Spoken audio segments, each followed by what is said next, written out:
If you're going to build a great company, you must have a great team. I think about building my business like a baseball team.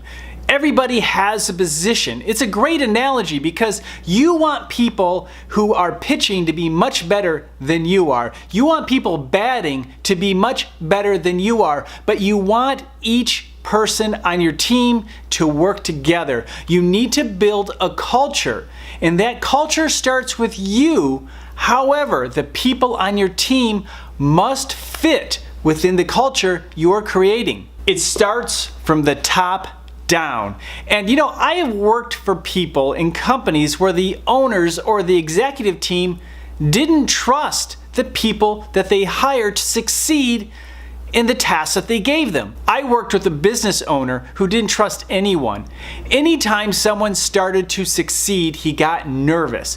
If he gave out a task and he saw success coming out of the effort, he would want to take it over again. And of course, for some reason, it always seemed to fail every time that happened. You don't want that to happen. You want your team to be better than you. The best leaders understand that they are there to support the people that can do it better than they can do it. But you have to have the confidence to allow that to happen. You need to have the confidence to bring in people who do know more than you do.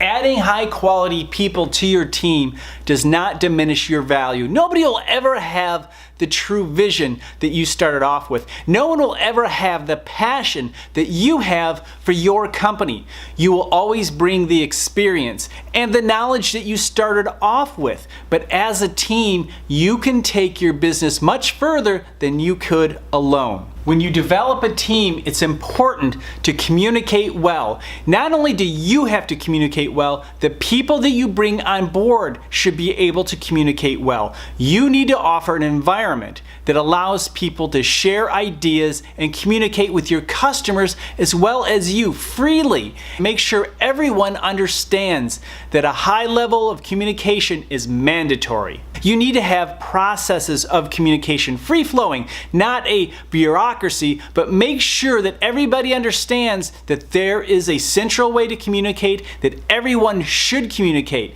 You should look for people who have excellent communication skills when you bring people on board.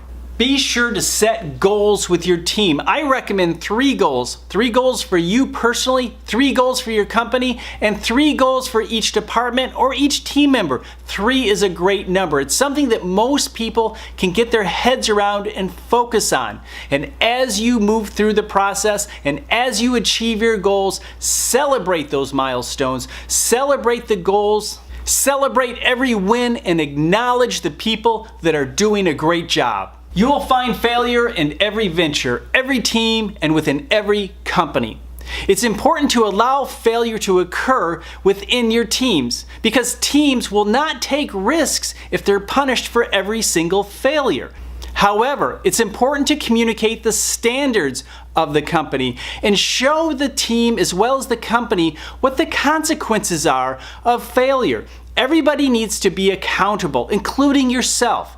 Failure is okay. However, there needs to be an understanding of what good failure is and bad failure. Bad failure usually is a result of poor communication. It's important for your team to understand the vision and the goals of the company. It's important for each individual team member to understand their place, their role in the vision, as well as how their work will affect the company achieving its goals. I can't say this enough. Acknowledge your team members for the good work that they do.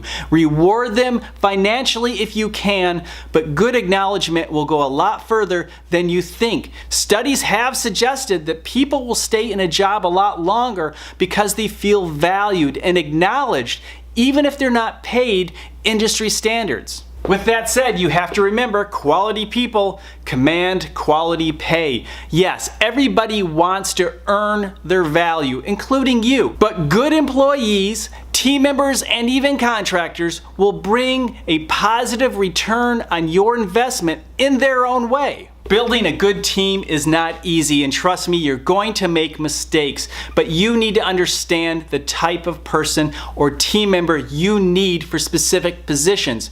But you know what? Personality does play a role. Make sure you connect with that person, and you know what? There's nothing wrong with using a little gut feeling. Will this person really fit in our environment? I want to remind you that this video is part of a series of videos related to starting your business. So if you want to start from the very beginning, click on this link right here.